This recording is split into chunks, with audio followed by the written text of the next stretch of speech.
আজ একটু বন্ধুত্ব নিয়ে কথা বলতে খুব মন চাইছে।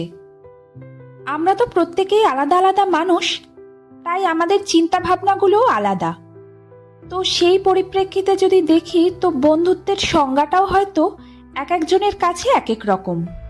আমার কাছে বন্ধুত্ব এমন এক সম্পর্কের নাম যেখানে নির্দ্বিধায় নিজেকে মেলে ধরা যায়, যে সম্পর্কে কেউ আমাকে জাজ করবে না, যেখানে আমার ভালো বা খারাপ দুটো গুণই সমানভাবে গ্রহণযোগ্যতা পাবে। তো আমার মতে এই বন্ধুত্ব সমস্ত রকম রিলেশনেই থাকতে পারে। এই যেমন ধরুন না, ভক্ত ভগবানের মধ্যে, আবার বাবা মা সন্তানের মধ্যে, আবার ধরুন স্বামী স্ত্রীর বন্ধুত্ব, স্কুলের বন্ধুত্ব নিঃসন্দেহে, বা ধরুন অফিস কলিগ।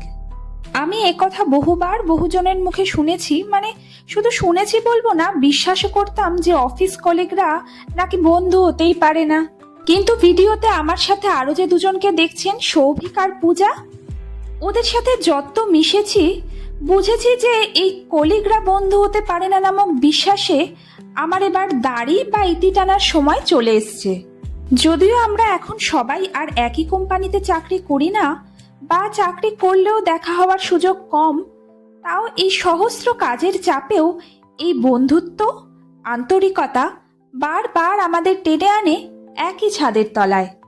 আসলে আমার জীবনে সত্যিকারের বন্ধু বলতে ওই হাতে গোনা কয়েকজনই। খুব সহজে কাউকে বন্ধু বলে ডাকতে আমার একটু অসুবিধাই হয়। তবে যাকে আমি বন্ধু হিসেবে মনে করি তার সাথে এই বন্ধুত্বের সম্পর্কটাকে খুব আগলে রাখারই চেষ্টা করি। হ্যাঁ, অবশ্যই প্রতিদিন হয়তো ফোনে কথা বলা বা হোয়াটসঅ্যাপে যোগাযোগ করার সময় হয় না, তাও মাঝে মধ্যে ফোনে কথা বলা, টুকটাক এরকম দেখা, এইসব তো চলতেই থাকে। তো সেই রকমই আজ যেমন ধরুন চলে গিয়েছিলাম কোয়েস্ট মলের আইরিশ ক্যাফেতে, তাও ওই 1 বছর পর। কিছুই না, ওই একটু প্রাণ ভরে আড্ডা দিতে, সময় কাটাতে, এই আর কি। একটু নিজেদেরকে নিয়েও তো নিজেদের সময় কাটাতে ইচ্ছে করে, বলুন তো।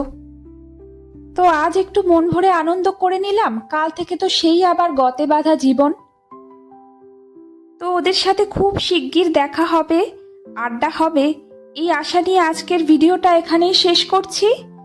আপনারাও সকলে খুব ভালো থাকবেন আর সকলকে ভালো রাখবেন।